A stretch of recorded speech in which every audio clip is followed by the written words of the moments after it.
What is going on, everybody? Hello. Depraved Slasher here. We are back. This is the Pound / Marvel Media Podcast. I am Pounds. Yes, sir. And this is Slash. Yes, sir. We make penis. Something like that. Look, this is the... hey, if this is the least say, stop saying, I'm like, I am going to keep saying... We're Pound to Slash you. We've actually got an interesting lineup of comics to speak about interesting today. being like half bad, half good. Or some are good, some are not so good. Some are like, what the fuck? We get to see one extremely racist guy. Yeah. His misery, which is pretty cool. Yeah. We got to see... Giant Man for the first time. Yeah. We got to see Doctor Strange's origin. So that's cool. A lot of cool things. Listen, there's a lot of cool things. It's just there's a lot of cool schlock things that's like underneath the cool thing. So it's like, well, shit. You kind of got to take the good with the bad. Right. Like last time. At least it wasn't all bad, but you know, I guess. Next week's are looking like they'll be interesting too. Sure. So, yeah, so that's where we're at with all this. Now, super excited to bring this to you guys, though. You probably don't want to lean back too far. You go out of frame. Oh, shit. Yeah. So, with that being said, let's go ahead and get right to the news. I'm sorry. Right to John alert that shit. All the things. As you can see in the screen down below, it's about right here. Is our comic aid that I slave drive over. Words. He makes every week stuff look perfection and shit. Like that's what's up. I won't say professional, but it at least gives people something to look at. As you can see, last week I chose Professor X as the Comic Corner character of the week, the MVP, because I felt Professor X dominated. Right, and now if Professor X didn't, he would have picked the one-off villain, which, damn, he would have started the trend, because I started the trend for a minute, so, yeah. It's good. Starting. You'd be continuing a trend. You'd be continuing the trend. No, because normally you did pick it. You picked Impossible Man. I guess because you don't pick one-off villains, but you No, I usually don't. Because one-off villains, if they get beat quick enough, they... Keyword, they're not. If they get beat. Worth even talking about. So, all right. Right. So, with that being said... Hey, Ralph, can you do me a favor? Give me that mouse. Oh, shit. That actually might help me out over here. Right. That is... Oh, okay, cool. Yeah, I can just scroll the wheel down. Maybe. I can just scroll the wheel down. There we go. That should be connected to your shit. That's helpful. There we go. All right. I don't... As a matter of fact, I'm going to bring this over here. And then I'm going to put this here. And, right. I got my little station, my battle station here. Yeah, his command center from Power Rangers, he got all set up and shit, so that's good. I took the Spider-Man thing away and put him up instead of thinking about even having another fucking thing to... Right. In the background. He sounds like just anything. Right. All right. So, we're going to start off as we always do with the Marvel trivia question of the week. Yeah. True or false? Iron Man has an artificial intelligence for one of his armors named after Pepper Potts called Pepper. Huh. Come back later to find out. Oh, that's cool. All right, so starting off, we get into Tales of Suspense number 47. This is Iron Man Battles the Melter. Yeah. This was published November 1st, 1963, written by Stan Lee, penciled by Steve Ditko and Don Heck, and inked by Steve Ditko and Don Heck. Basically, Ditko and Don Heck worked together just to get everything done. They were actually talking about, this is one of the few times you're going to see the amazing Steve Ditko and Don Heck work together completely. Right. Usually they always work different comics. Art-wise, it did look good. Right. They work together. In this issue, you're going to run across Iron Man, Bruno Horgan, also known as the Melter, and Pepper Potts and Happy Hogan. Harry Happy Hogan. His name is Harry. You are very... Iron Man is Anthony Stark. You guys should know that by now. Right. All right. So, we begin with some of Stark's tanks falling apart because bolts were faulty. Stark hears about it and checks his tanks at his home, and the ones at his home are fine. Or his lab. I won't say it's his home. Right. Might as well live there, though. And then he ends up getting ambushed by the Melter. We then find out that the Melter is his former competitor, Bruno Horgan.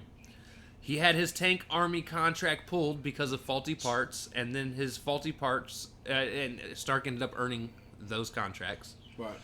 But then the faulty parts he was using to create something else ended up being faulty but working in a way that created a metal melting machine that he found a way to make it smaller and compact to be able to carry around on him. And he then came up with his villain name, the Melter. You villains are so unoriginal. But yes, Really? they somehow get away or not get beat. Isn't that weird? Some of them do, but not all the time. But yeah. So then later, Pepper and Happy are talking when Happy goes to check on Tony. Right. He finds out that Tony is still knocked out, so he carries Tony. I won't say knocked out. He was down. He carries Tony to his office so that Tony can recharge. Right. He was like powered down. It was weird how they drew that though. It was like just Right. froze. So like, oh, is he good? I'm like, okay, he's powered down. All right. Tony gets an intruder alert. He becomes Iron Man and Right. confronts the Melter, who ends up melting, or who had melted one of his generators. The Melter ends up melting Iron Man's arm. Of This course. is really hard to say, by the way. Of course. I mean, you knew that was going to happen because, he's like walking flame here. So Right. And then Iron Man triggers smoke, which causes the Melter to run. Iron Man then becomes Tony, goes back and tells everyone to get it fixed, and then he is summoned by Washington. Right. In Washington, he's told to get his shit figured out or his contracts are going to be pulled. Yeah. And they don't even believe that the Melter is an actual character. I don't believe him either. Right. Tony gets I don't informed believe his ass either, bro. at that moment that there's an emergency back at his plant, so he hurries back. Right. Upon arrival, another generator has been fully melted, and he goes and then becomes Iron Man again to remove the debris and help clean up. Melter then interferes and then tries to melt Iron Man completely, but it does not work. Which that's weird because you think like by melting the hand, you think you should be able to melt the whole armor. Well, Melter escapes through the sewers, at which point Iron Man reveals to us, not anybody else. Right. But he reveals to us that his current suit is actually not made of the iron that he usually uses. He went and created an aluminum-based suit. And he then turns into Tony, comes back and tells everyone to get back to work. Right. And that was the end of the issue. I gave it a 3 out of 5. 2 out of 5. I think the reason I gave it a 3 was it's one of the first times we actually seen Tony run into a situation that kind of fucked him up a little bit. Right, because he's usually the ones that whoop all the asses. This is the one that, first of all, that name. Like, dude. The Melter is still a dumb fucking name. Like, dude, you should be able to beat that dude. Here's where I'm disappointed. I would have loved for him to use that tech as the start of the beam. Right, that he makes. start of the arc reactor. Yeah. Or of the beam, I guess, because I forgot the kit. Yeah. Right.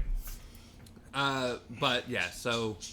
Again, I give it 2 because once again it's the classic villains are getting away shit, and 2, like, it's just, dude, you have all this tech. You mean you can't not even make a beam, but make a suit that can absorb heat? I don't know. Aren't you rich? Like, goddamn, like the first thing we caught is the bolts are dropping, huh? they're melting. Or they're melting. It just was weird. I'm like, and I wish it ended with they like, yo, they pulled the contract, roll credits, like, now you don't have. Right. Like, yo. Now you're broke. Right. Just No like longer Fantastic exist. Four. Now you gotta do a movie with Namor. Now what? Right. No, let me stop. Alright, the next issue. All right, next issue is Tales to Astonish number 49. This is called The Birth of Giant Man. Yeah. Published November 1st, 1963. Written by Stan Lee. Penciled by Jack Kirby. Inked by Don Heck. And the villain is the Living Eraser. First of all, Actually, they just call him the Eraser, and they never call him the Living Eraser. wouldn't that be funny if they did that? Like, yo, I am the Rhino, the living eraser. Like, bitch, what? The characters you're going to run into in this are Giant Man and Wasp, Yep. also known as what are their names? Hold up, Henry Pym? No, yes, Henry Pym and Van Dyne. Janet Van Dyne. Janet Van Dyne. I always remember her last name. Her first name I always forget. Right, I said, yeah. Henry I'm Pym, thinking Hope, Janet but that's Van the Dyne. daughter. I was like, is that Hope? Nope. That's Obviously, daughter. we know Henry Pym as Ant-Man, Right. but he becomes Giant Man in Which this. that's cool. I thought that was interesting. And then the villain is the Eraser and his race of Dimension X people. Yeah, that was interesting. What was it, Dimension Z? It's one of the... Oh, okay. I'm about to Dimension say Z. because they're from another dimension, which I thought that was because we talked about them in other. Not them. No, X. We talked about X. Then. We talk about X. This Okay. is Dimension Z. All right. Fuck me. Because, you know.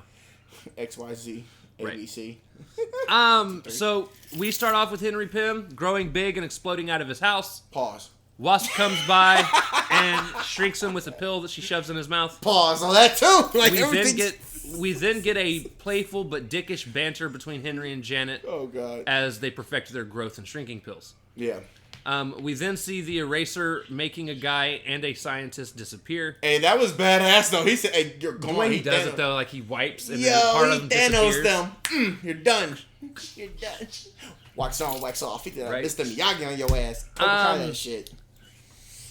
But yeah, so we see him make both a guy and another scientist disappear, and then we see Henry and Jan looking at a slide to study the different colored pills so that she, it's mainly for her, so that she doesn't forget and fuck up later. When he's like, "Hey, give me one of the shrinking pills," and then she gives him the growing one. Can you imagine? Oh, I thought it was supposed to make you're a grower. Right. Janet takes a pill, she shrinks, and then they celebrate. Henry is then erased. Henry then arrives in Dimension Z and is captured by the Z people. They want all the scientists they've captured to grant them atomic power. Jan then reveals that she got erased with him and feeds him a shrinking pill, and they escape. You know what? Because he was holding her in his hands. Oh, okay, bro. I was so pissed because I was like, just imagine he got erased. Roll credits. Janet is left without Ant-Man. That would have been a better segue, but no, I was there the entire time. What type of writing? Right. So I was like, this is some bullshit. How you still managed to catch on with that? Okay, sure, Wash, sure. So after they escape, they find the other scientists, and as the guards leave, they remove a scanner from the ceiling that reads the room and tells where people are. This triggers an alarm, but Ant-Man and Wasp have already escaped. Yeah, they were gone. Henry becomes Giant Man and takes out a big group of guards, and then he takes out a ray gun and captures their lead guy and makes him take them to the lab. Right. In the lab, Giant Man is trapped in a glass cage. The Eraser comes in and tells Giant Man how his contraption works. How the hell they found a cage that big? Fuck if I know. Right. But... Because he shrink, he's still Giant Man. Right. And then the Eraser tells Giant Man how his contraption works, at which point the Wasp frees Giant Man. Giant Man then takes the contraption, and they both slip out the bag. When I say he takes them, like, he picked up the dude and was like, "Thank you for this." Right, bro. What the hell? This whole fight scene, what? And then they send the scientists back, and then themselves to their original dimension, leaving everyone stuck in their own dimension, because they took the contraption with them. They should have taken old dude with them, and put him in, like, a jail cell. Because here's the problem, right? He comes back. He's just going to make another fucking one. Right. He made the first one to begin with. The Eraser, where the fuck? He's going and it's not like y'all killed him. Right. And that's... I gave this a 2. And if it wasn't for the Avengers, I swear to God, he would have been he would have been the MVP. Because I'm thinking like you, like, why didn't you just take him? We gotta get out of here. Fuck that. You take him too. Like, bro, because he can be like, I could engineer that shit to another one. He's literally like a Rick from Rick and Morty. He's gonna make a whole new contraption, and then he's gonna fight the Human Torch. No, let me stop. But yeah, I gave it a 2. I gave it 2. Yeah, that's 2. Because here's the thing: it was cool seeing him become Giant Man. Yep, that was the only thing that saved it, bro. Because it would have been a 1. Otherwise, we got the story already. The difference being Human Torch almost got laid out of it. Right, and then on top of that, where the hell did you find that cage?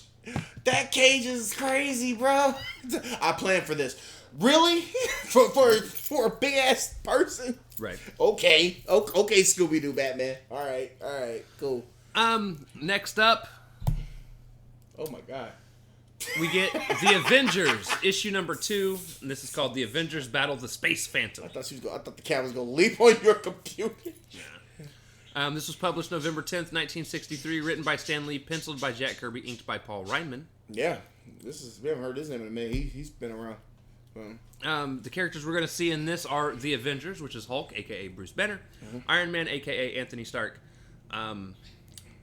Thor, and his alter ego, Donald Blake, Janet Van Dyne as the Wasp, and Henry Pym as Giant Man. And then we're also going to see Rick Jones, who the picture I gave him looks like he's staring at Hulk's asshole, but that is not what he's doing there. Yeah, he wants it, and bro. Then he wants it. The Space Phantom, who actually looked kind of cool. Yeah. For the most part. Anyways. So we start with the Avengers meeting up where Giant Man tells the others how he changes shape. Right. So he gave him a little bit of insight into himself. Meanwhile, an alien known as the Space Phantom crash lands on Earth and turns into another human, sending that person he imitated into limbo. Now, first of all, this is the alien one. Let me explain how this works. Now, aliens, I'm fine with aliens being here. At least he didn't send a robot. That's what I'm tired of from aliens. Gigantic. Enough with your stupid fucking robots. They don't work. So here's the thing. The way this limbo thing works, and I wanted to explain this real quick. Right. So what the Space Phantom does is he takes somebody's place. Hello. When he takes that person's place, they go into a place called limbo. They stay there until he either goes back to being himself or turns into somebody else, at which point they come out of limbo. Now, the issue I have with this comic is there's going to be times where these people come back where they originally disappeared from, and then there's times where these people come back wherever he is, and they don't really specify which. Mm-hmm. It's not consistent. Right. Which is one of the problems I have with this story. It's like one or the other. Either they come back where they originally disappeared from, or they come back where he's at. Where he's at. But don't go back and forth because it fits your story. Right. That was lazy writing. Yes. In a way. It was just weird. I mean, I know we've seen some lazy writing, but this one you can actually pinpoint that this is something. It's like, you made this all the way to the final floor? Like, I would have been like proofreading this like, so how does this work? Right. Do they go to Dimension X? So, he takes the place of a random human on the street, but he's also been watching the Avengers, so he goes straight to the Avengers meeting spot. So, from space, he's been watching everything that happens on Earth. Because his plan, it wasn't like he crash landed on accident. He came to take over Earth. He came to take over. Basically, he came to kill the Avengers, is what he wanted to do. Right. The others see him walk in through a monitor that is built into their table. Hulk's like, yo, I'm going to go confront this guy. They kind of tried to stop him, but not really. They just kind of, okay, he's gone. And right. There you go. Right, he just dips out. Right. So then this guy turns into the Hulk, which sends the Hulk into limbo. But the other guy in limbo returns where he came from. So he was back out on the street. As Hulk, Phantom talks shit to everyone, getting everyone to start arguing with each other.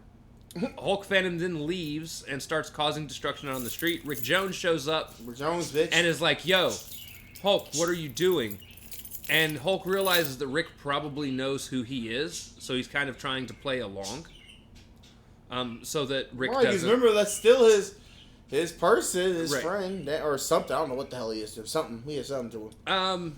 So Phantom realizes this guy knows the Hulk. As Rick explains things, he starts to figure out the Hulk doesn't really know what the fuck he's talking about. Right. Later on, Hulk ends up revealing who he really is to Rick, and then leaves Rick where he's at in the middle of like the desert or some shit like that. Mm-hmm. On his way out, he grabs some rockets, or on his way back, he grabs some rockets and fires them off into the air. Military gets a hold of Anthony Stark, and then Iron Man comes out to confront the Hulk. Iron Man shocks Hulk's wrist, and the Phantom dude ends up running in pain. At which point, Iron Man kind of figures something's up because that should not have hurt the Hulk. Right. Should not have hurt him. Yeah, he's like, I've been hurt. I'm in pain. That's okay. Here you go. That's one way to do it. Right. What a coincidence. So Iron Man ends up a little bit confused. Right. Like what? Phantom then turns by into a nearby wasp bug, not hero, an actual wasp. And Iron Man continues fighting with Hulk with some new attachments because the Hulk has come back. But Iron Man didn't see Hulk come back. He just seen that the Hulk is still there, basically. Which that's weird. So no talking and dialogue. We just gonna fight. Fuck it. We're fighting. Meanwhile, Rick go. gets a hold of Giant Man, who goes with Wasp to try and stop what's going on. He stops them from fighting, and in the process, the Phantom Wasp actually attacks actual Wasp. Mm-hmm. So the bug attacks the person, and Wasp runs. But Wasp also knows something is up because she's supposed to control wasps. Right. And the heroes end up following her. They're like, yo, where the fuck is she going? Right. So they follow her. Where's my mouse? All right. Phantom turns into Giant Man, but Hulk sees this, and Hulk starts fighting Giant Man. Phantom then turns into Iron Man, and Hulk sees that too. See, Hulk was paying attention. Right.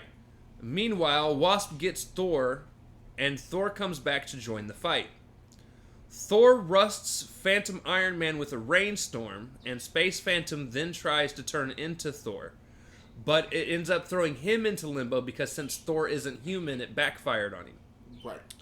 So that is something else we learned later on after the fact, that this only works on humans. He can't take anything or any living being shape. Only humans. Only humans. So then your power sucks. Right, your power is pretty much useless. But it made you useless. Sends him into limbo. Right. Hulk gets pissy because everyone showed what they really thought of Hulk during everything that had happened, and he leaves the Avengers. Again. Which is how it ends, but we also get an ad after that shows the next time we see the Avengers, they will be fighting Namor and Hulk, who have teamed up for whatever fucking reason they decide to retcon into that. Yeah, that was weird. Now, here's the thing. Over and above all, it's not a bad story. No. And the idea of what the Space Phantom can do is kind of cool. I ended up giving this a 3 out of 5. Yeah, I gave it a 3. The only reason I didn't go higher is, A, I didn't like that they didn't explain how the limbo thing really works. Not very well. Because, again, I get that somebody comes in, whoever was there comes out. Right. But you got to be consistent. Do they come out where they were originally taken? Because if so, there were times Hulk shouldn't have been where they were at. Hulk should have been, like, back where, where the base was? But then, they're all of a sudden like, yo. Yeah, he disappears out of nowhere. He comes back. Hulk, if it's a hero, it seems, they come back in the midst of the fight. Right, midst of the fight. That was weird. Because if anything, when he took over as Hulk, the other humans should have came back right there next to Hulk and them and discovered who the Avengers were. I'm just saying, right, not really consistent with how things work. And not to mention, my second biggest problem I have with this comic is they used a lot of the same ideas for the stories as they used in the first Avengers comic, where it was get everybody mad at Hulk. Because that's what Loki did. Get everybody mad at Hulk. Make all the heroes fight Hulk. And I like that Hulk kind of sees that. Like, I like the Hulk was like, no, you guys don't fucking, you can't stand me. I'm not gonna fucking be here. Hulk smashed somewhere else. Fuck you guys. Because it wasn't like we saw like in the Avengers that came out in 2012 that they utilized him as a helper. Instead, this one they're like mad. We're gonna stay mad at you. Fuck you. You're this evil being. You're a villain in itself. Like, damn. Right. That's what y'all think of me? Well, fuck y'all. I'm going back to Rick Jones, bitch. It's unity. All right, next up is The Amazing Spider-Man number 7. This was called The Return of the Vulture. This was published December 10th, 1963, written by Stan Lee, penciled and inked by Steve Ditko.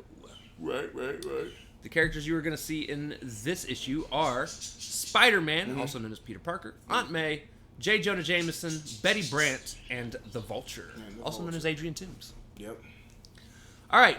So, we get a quick look back at how Spidey beat Vulture the last time, which, if you guys don't remember, as a quick recap, they got into a fight, Spidey got his ass kicked, Spidey also kind of realized and thought that he was probably doing it by using magnetics.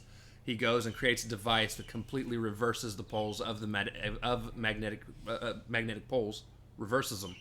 At which, so when he went to go fight Adrian Toomes, he basically pulled him. The second time, pulled him down. He pushed the button, it dropped him out of the air. He got captured.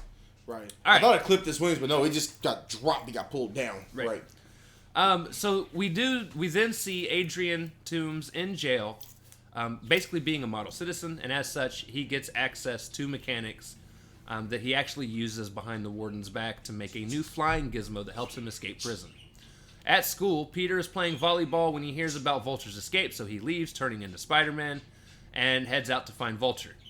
Meanwhile, Vulture tests his new wings, robs a jewelry store, and in the process, after he leaves, Spidey finds him and they fight. Vulture tricks Spidey, allowing him to drop Spidey to a nearby rooftop where Spidey ends up spraining his arm and he has to leave.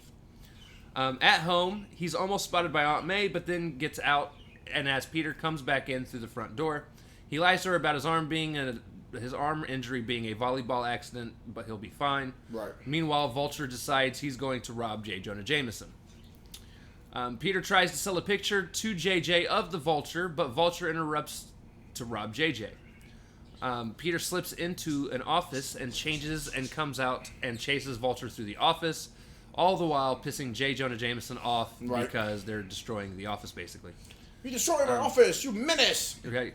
Eventually, Vulture gets out of a window, springs a trap on Spidey, which Spidey knew was coming. Right. So Vulture takes Spidey miles above the city this time instead of just dropping him to a nearby rooftop. And as he's about to drop Spidey, Spidey webs him up, and they begin to fall together. Spidey ends up making a parachute to save them, and then continues to let Vulture float down, connected to the parachute. And he did not say. Oh, but he did not save his ass. No, as he hangs on the side of a building. At which point he's confronted by J. Jonah Jameson about Spider-Man being responsible for damages. Spidey ends up webbing J. Jonah Jameson's mouth shut, That was the most savage thing ever. He's like, you know what? Shut the fuck up. He did a Spider-Man 1. His mom and dad are talking. Right. Spidey webs his mouth shut and Right. then goes in a different window to become Peter Parker once again. And then inside, Peter finds Betty Brant hiding and ends up actually flirting with her. Yep. As we close out. Yep. So not only he zipped that mouth, Which he now- go get some kitty that day. Ralph backs up my defense that Andrew Garfield's actually a little more realistic as Spider-Man. Fuck that shit. He's a Chad. I don't give a damn. You and I will have this disagreement. He with the fuck camera. He is a Chad. He went to Betty and was like, "What's up, Blue Eyes?" Right. I see. That's some Chad shit. He's like, what way of Chad? Everything. So there you guys go. It's not just Andrew Garfield's Spider-Man's a Chad, in whatever a Chad means in his eyes. Yeah, whatever. Apparently, it's just Peter Parker in general, which means Peter Parker. This Peter Parker. Toby is the furthest from Spider-Man. Because he's too nervous to talk to girls. Right, he a bitch. No, I just thought that was funny. The timing of it, because I think I read this comic about 3 days after him and I got into one of Man, our we will playful always get into a arguments. disagreement. He said, what makes him a Chad? Everything. That whole movie. I ended up giving this comic a 4 out of 5. Yeah, I gave I gave it 4. It was cool. I I knew your ass was going to bring that shit up. But the only reason why I would have dropped is the fact that he zipped that mouth shut. He's starting to gain a little bit of an attitude. It's fucking hilarious. Right, he went... He webbed JJ's mouth shut, went in, flirted with fucking Betty Brant. Right, He's like, didn't you give know a what? damn." You know what? I'm taking over my life. Fuck this shit. Right. It was a fun story. And how Agent 2... My only thing I would never get 5. Agent 2 should never have been access to all... Whatever the fuck. Whatever MacGuffin shit. Like, bro, you gave him access to all that shit. I would be like... It's like, if he's a model citizen and he wants access to, like, the bookstore, maybe. What? The bookstore?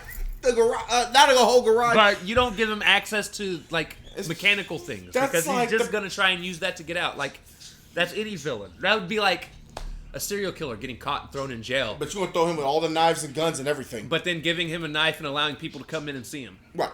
What? Without no camera. With no camera. What? In the dark. just a dim light just doing this. I don't know how they died. They just showed up, the lights went out, it came back on, and they're dismembered in my fucking cell. I don't know how this happened. Like, get the fuck Look, out did of you here. see I think there was a police in that comic. I think he had the I'm so fired look. Like, yeah, you are. How did you get this happen, sir? All right, sticking with a somewhat Spider-Man theme, next issue is Strange Tales. Yep. Number 115. We're getting 2 stories out of this. The A story is called The Sandman Strikes, and the B story is called The Origin of Doctor Strange. Right. This was published December 1st, 1963, written by Stan Lee, penciled and inked by, penciled and inked, the first story, story A, is penciled and inked by Dick Ayers. And then the second story is penciled and inked by Steve Ditko. Steve Ditko. It's when I've seen Dick Ayers come back. Damn. He pretty much is only around for Strange Tales now. That's what he does. Oh, shit. Because he was doing other shit. No, so you're starting to see they're starting to split people up into their own comics. Right. Because they're starting to build up such a big comic base that they can't have everyone bouncing back and forth. Right. It's like, hey, you finished that Strange Tales? Cool, work on the next one. We're going, okay, so it's like, hey, jump, because usually he haven't jumped on like a Fantastic Four one, so he's just, that's it. So you're starting to see them split into their own... Right, their own unit. Okay, well, okay. He just stays on Strange Tales then, alright. I was just like, wow, that's weird. Story A, which is the Strange Tales, which is the Sandman story, we're going to see Human Torch, also known as Johnny Storm, Mr. Fantastic, also known as Reed Richards, Sandman, also known as Flint Marko. Right. And then you're also going to get Spider-Man make a small cameo towards the very end. I think that's so interesting. Very small because I didn't know which. I was like, are we talking about a different Sandman? So no, this is the Sandman he fought. I said, okay, we're getting somewhere. It's Flint Marko. Okay. Yeah. So now we're starting to see villains cross over. Right. If you remember, that we was saw weird. Doctor Doom show up in Spider-Man. Right. Now Sandman's showing up here. You So can see heroes crossover, which we were seeing that anyway with Incredible Hulk and Fantastic Four. Now we're starting to see villains crossover. Like we saw them in their own comics with Namor and all that. This one is literally crossing over with a whole nother character altogether, which that was interesting. Right. I like that. All right. So we start off with the Human Torch responding to a Fantastic Four flare, and he gets there, starts to brag about beating Thing and Sue, when Reed's like, yo, Thing and Sue are out giving a report on Molecule Man. Not like that too, which was really cool because it carries over from the Fantastic Four issue. Right. So this happens during the time they were fighting, which that was last week. After. I thought it was happening like during. Oh, after. Okay, so after the thing they fought Marvel, which that's pretty interesting though. Okay. So I love seeing the tie-ins. Right. That's the whole tie-in. That's crazy. He then tells him Sandman escaped and gave him a backstory of Sandman's fight with Spidey, and tells him that his mission is basically to find Spidey and let him know. Torch is kind of pissed about this. Right, because he's like, I'm not a messenger. He's like, and I loved this because Reed looked at him and was like, look, child. Right, because you got to remember, he's the leader. He's like, you're going to start listening to me. Right, or we're going to take you out of the comic and replace you with Spider-Man. He fucking sunned him, dude. It was great. Because at one point, he was in the Fantastic Four Spider-Man, because when Human Torch died, he's like, look, you will be replaced. Stop playing these games, bro. Like, right. Do what you're told. Like, damn. So. It's like Reed getting a little ballsy right there, goddamn it. Scoldsy. Right. And so Torch is like, fuck it. So Torch goes to find Spidey. Hey, yo, I would have kept it going. And then he said, fuck you, Reed. And then he just zipped out. So Torch ends up not being able to find Spider-Man, but happens to run into Sandman, who's causing drama on the bridge. He just finds him. Yeah, he just finds him. When Human Torch goes to confront him, Sandman basically says Torch ain't shit. Yeah, he did. He's never going to be able to do what Spider-Man can do. He's like, Spider-Man might have a chance, but you have none. I saw what you did with PPP. I'm not impressed. Like, damn, he brought up the whole villain. Only who knew Peter was actually younger than fucking. And that's what's so sad. That's a double burn. He said, hey, he's younger than your stupid ass.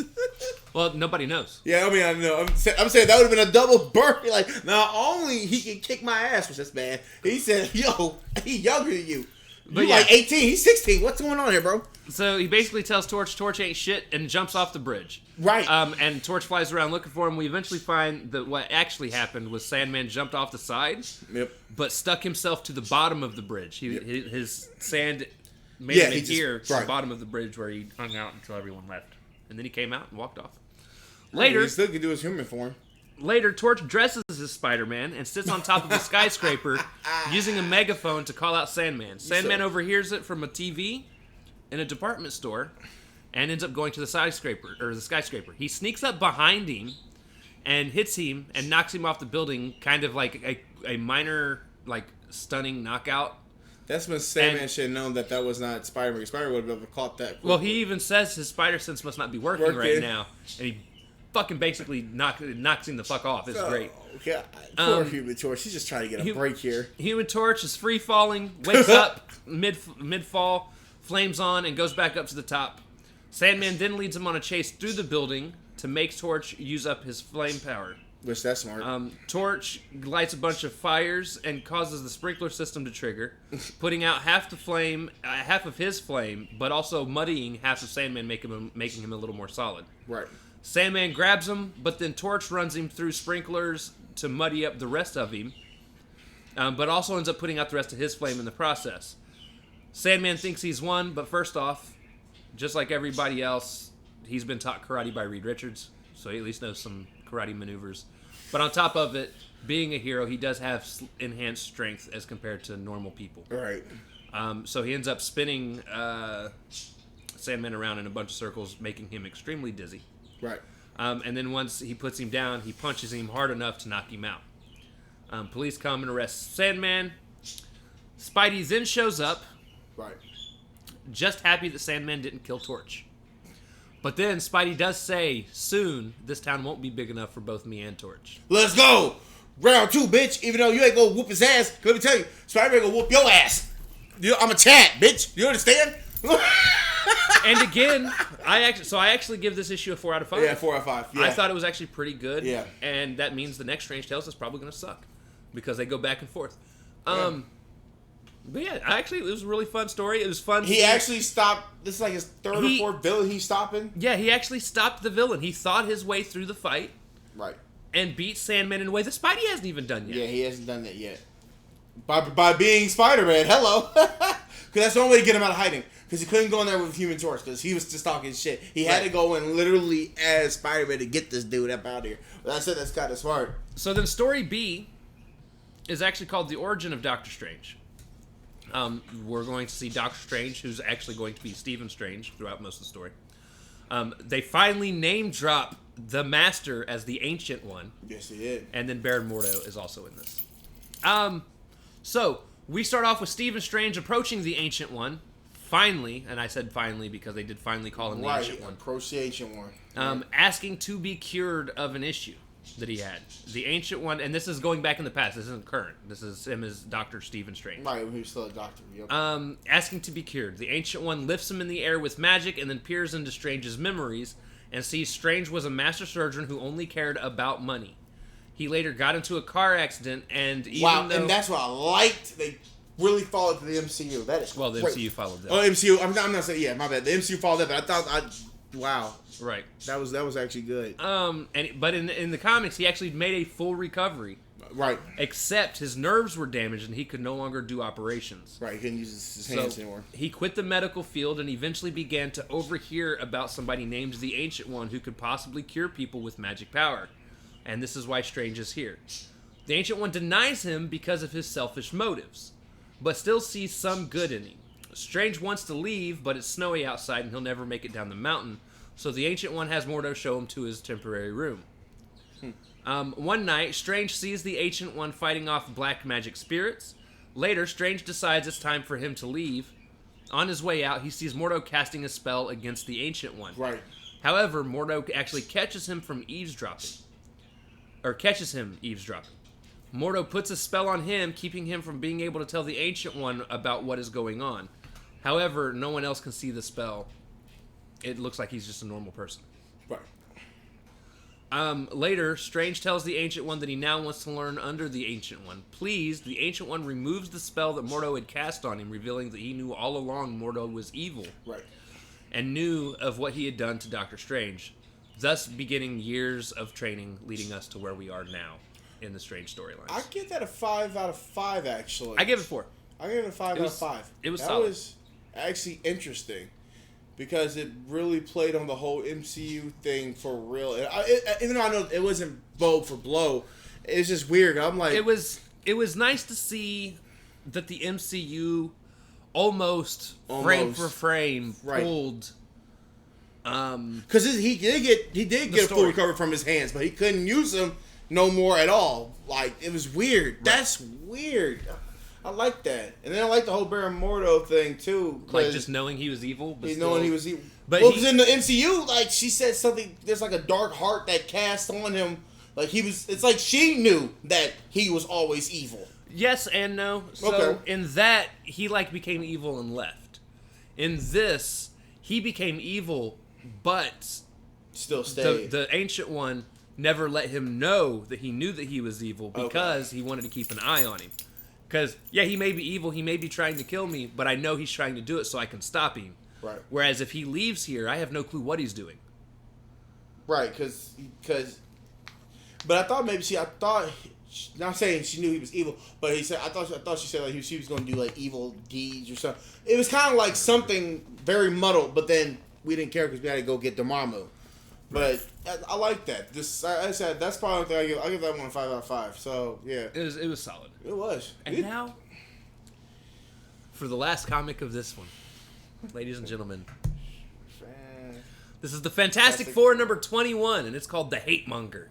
Yeah, here we go. This was published December. And he dropped some racist. No, let me stop. He does. And that would be this comic will never be made. This was published December 10th, 1963, written by Stan Lee, penciled by Jack Kirby, inked by a guy by the name of George Bell, who I think we've only seen one other time before. I'm not 100% sure. This might be his first. Jordan, you said George Bell? George. Oh. George Bell. Yeah. It might be. Yeah. Well, they don't use these people except for Ditko and Steve Ayers and all that crap. The characters we're going to run into are obviously the Fantastic Four. Reed Richards, Mr. Fantastic. Sue Storm, Invisible Girl, Johnny Storm, Human Torch, and Ben Grimm, the Thing. Alicia is in this one. I love that she keeps making cameos. Right. Keep bringing her back. At some point, she's going to die, though. Colonel Nick Fury, ladies and gentlemen. Yeah. The Nick Fury. I don't think we have never seen... Not in the Marvel Universe yet. Not in the Marvel Universe, so this is the first time I've seen Nick Fury. During this, they actually had a Nick Fury comic. Right. That we haven't been reading. But that's because it was more of a realistic comic, It was set in like realistic wars and things like that, so they don't really consider it a part of the like big, expensive because this is a Marvel crazy shit going right. on. But it was called like Sergeant Fury and the Howling Commandos, if I remember correctly. But this is more. But okay, it's like Captain America. It's like if you want to go back and read it, it's on your fruition. But you're gonna see him eventually, like now, for example. So. Right. Okay. And the villain in this is called the Hate Monger. Yep. All right. So we start with Reed, Sue, and Johnny doing things all on their own throughout the house when things in the house start shaking. We find out that Thing made himself a steel punching bag and wanted to let off some steam because someone is spewing hate in the streets of New York, causing a mob. All of them wish they could go knock him out, but thanks to freedoms of the country, he's allowed to say what he wants in public. Yeah.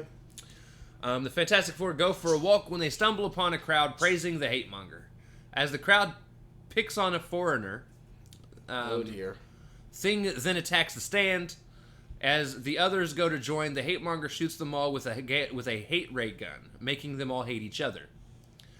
They all fight each other until they all get to the point where everyone decides to be on their own. Did they wear costumes too? No, let me stop.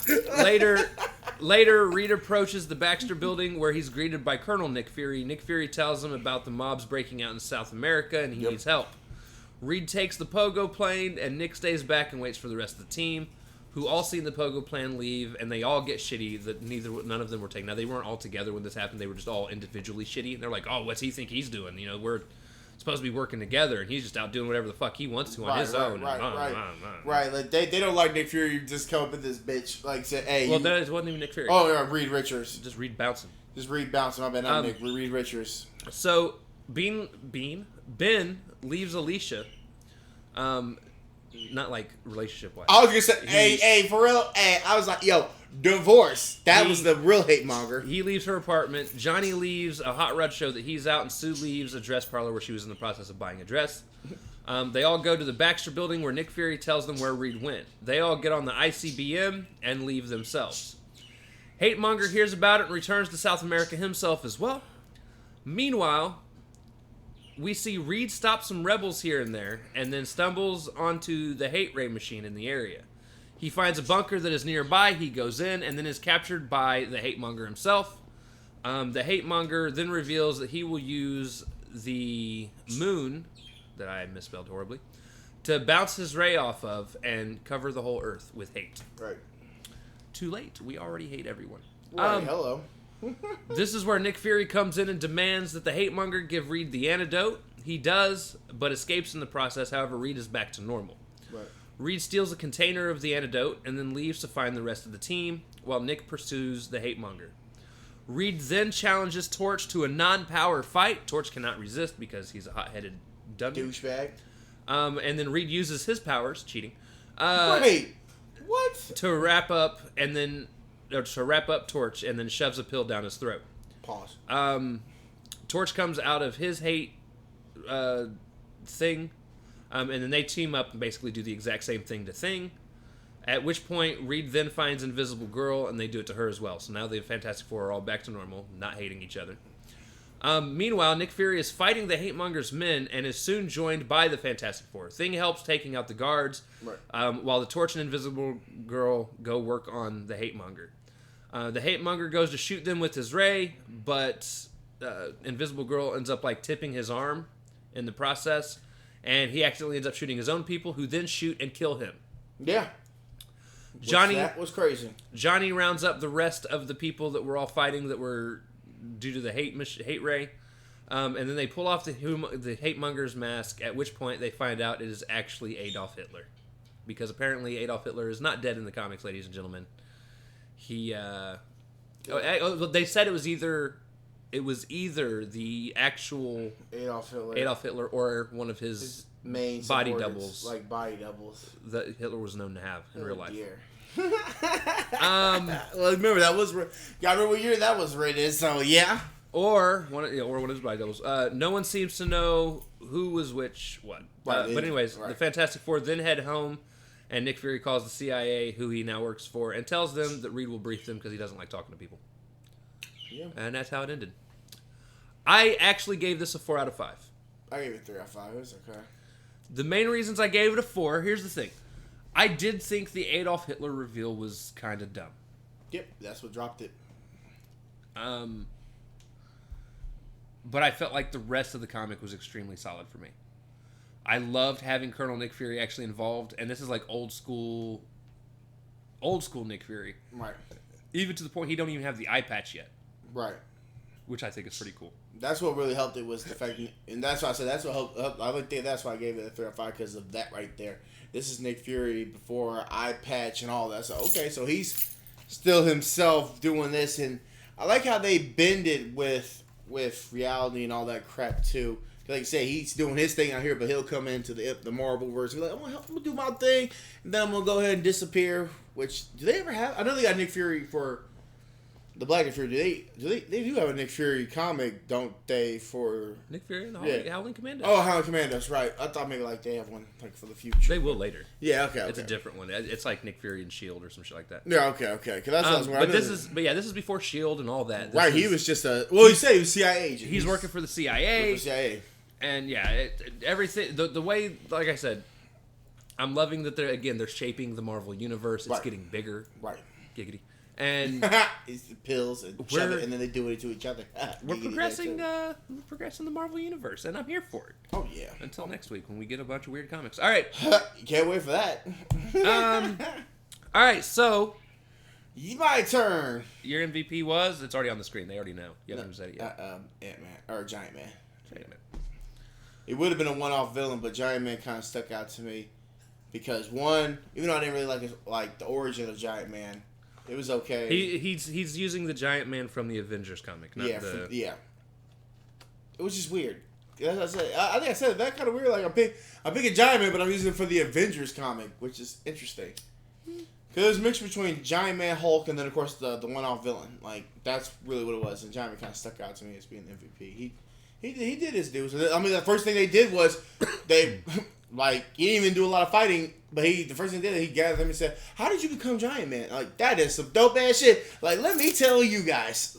Like here's the quantum theory of Pythagorean theorem of how I became Giant Man. Copy it. You too, Wasp. Right. But yeah. And back to the Marvel trivia question of the week. True or false, Iron Man has an artificial intelligence for one of his armors named after Pepper Potts, called Pepper. True? The answer is, drum roll please. It's totally false. It's actually true. Oh, for real? Well, yeah, he did like her. I could not find anywhere what it stands for. Right. Other than the fact that it's named after Pepper. Oh, cool. But yeah. But that's interesting though. Like that's one I don't know. I'm like, oh, okay. Like they actually made he made a suit for Pepper, or that's titled for Pepper. That's pretty neat. I like that. An AI. Not even just a suit. Right, my bad. Like a suit, or an AI. Right. So next week, we've actually got a group of interesting comics. We'll be covering Tales of Suspense number 48, which is actually going to be when Iron Man first adds red to his uniform. Right, which that might be the most interesting one. I'm excited for that. We get we get Tales to Astonish number 50, which is called The Human Top, which is actually kind of reminds me of Whirlwind. From Earth's Mightiest Hero, where he spins around, right, throwing the shurikens. Yeah. And then we get Tales to Astonish number 51. Yep, we keep going. We're not done. Here we go. Is actually a continuation of the Human Top story. Right, which I guess they loved it that much, but they did a part 2 so he can escape again in part 3. All right. But that one has 2 stories. The second one is called Somewhere Waits a Wabo, which is the Wasp tells a tale of a spacefarer named Rack Morgan, who acts only for himself. I have no clue what the fuck that is. Right, sure. Then the next issue, which I don't know how long it's going to take for this to fucking load. The next issue, that's the first 3. Right. And that's 4 stories that we get to read. And then we have Strange Tales number 116, which is called In the Clutches of the Puppet Master. So guess who's back? It is a Strange Tales one. Fuck. Damn, I thought they crushed that motherfucker, man. I thought he died in the ocean. Right, I thought they crushed the pressure and shit. I thought it ended him right there, but he's back. Well, maybe he's supposed to have fell off a building. And then the second-story building, actually. The B story for that is called Return to the Nightmare World. So Doctor Strange gets to go. That might be the only interesting one out of all of that shit. You already said that the Iron Man. Oh, the Iron one. Well, the suit one is going to be interest. Okay, fine. I'm not saying this is just going to be stupid. That's 4 of the comics. Right. Number 5 is The Amazing Spider-Man number 8, where he takes on the terrible threat of the living brain, which I remember this story. It is so dumb. Of course it is. And then it's actually got a B story with it as well. Really? Which is Spider-Man tackles the Torch. Right. I told you they're going to square. Okay. I know what I said about Iron Man but that one might be my 5 out of 5 one. Because Spider-Man going to give him that work, which you would think, because fire burned. Nope. Spider-Man going to beat the fuck out of him. Watch. It's going to be fun. No, but you're picking MVP. Never mind. That would have been my MVP. Spider-Man. Right there. Because remember, they squared up again. They squared up first time. He evaded them. And then we end with another Tales of Suspense, which is called The New Iron Man Meets the Angel. So we're going to get a crossover from one of the X-Men. And that one has a B story as well, that is called The Saga of the Sneepers, which is the Watcher warns of the ruthless alien race called the Sneepers and an even greater threat to humankind. So, ladies and gentlemen, I'm actually, again, excited for next week. I think next week's going to be a decent week overall. That's what we're hoping for. Because after that, we get into it's almost all Journey into Mysteries. 1, 2. Well, we haven't seen 3, Thor since 4, 80. Was like 5. Journey Mystery 86. We've basically got 6 straight Journey into Mysteries coming up. Like I said, we haven't seen Thor since that time he was in that little box or whatever. So, and of course the Avengers, but his own individual health. We haven't seen Incredible Hulk in his little situation either. No, I think we had a Journey into Mystery last week. Did we?